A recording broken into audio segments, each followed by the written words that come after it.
And that ended up with us exploring Sơn Đoòng in 2009.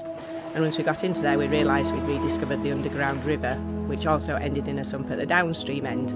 So we had a gap there of around 600 metres between the two sumps in the caves.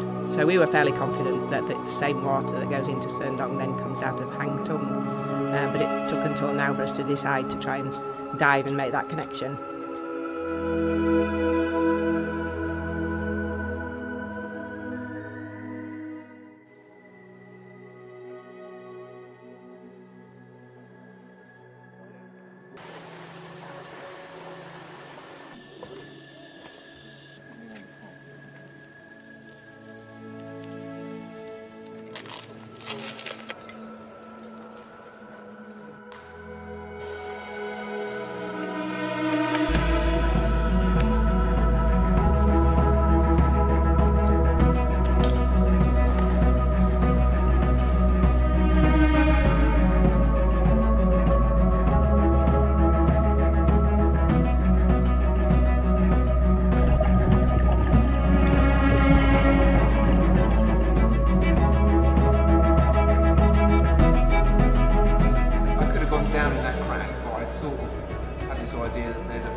Yeah, it's hanging, sort of hanging.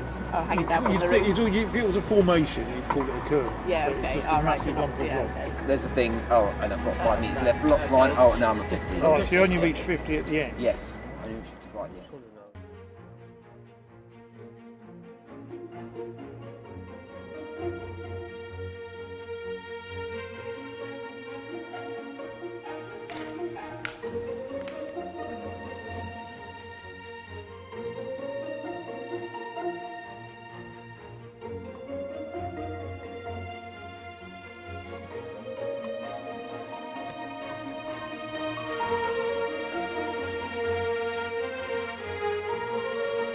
So we knew the dive was going to go deep, but there was a possibility that there might be a higher roof, and the floor was deep, but the roof of the tunnel was much shallower, so there was potential for us to be able to get through at roof level. Gradually going down, I was looking at the beds of limestone, and they were dipping down as well, so it was obviously it was the way on. I could have gone deeper, but you know, with the gases I had available, it wasn't a wise option, so I had to tie off at that depth and then come back up the line. It was obviously much deeper underneath me at the final point, but I couldn't see the roof at that depth, and with the limited visibility we had, it was a bit hard to sort of discern the roof and the passages. So I ascended and spent a lot of time decompressing. Total dive time was about 2 hours. Probably 80 to 90 minutes of that was decompression.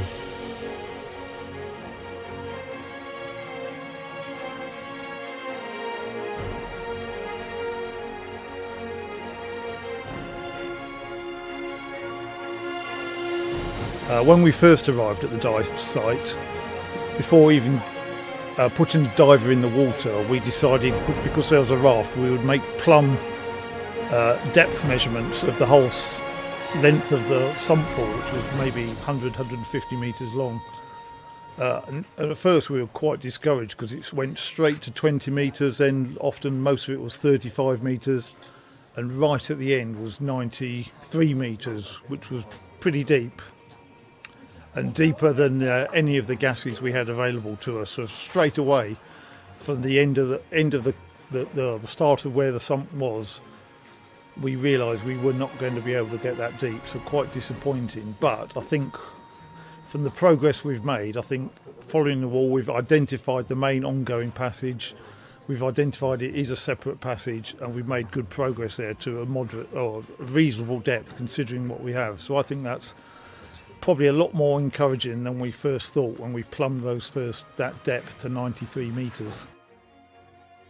You know, very often there's lots of disappointment in what we do. We're trying to go places that no one's ever been before. We don't know what's there. We don't know if we can go there. We don't know if the passage continues. We don't know if it's going to be too deep or too far.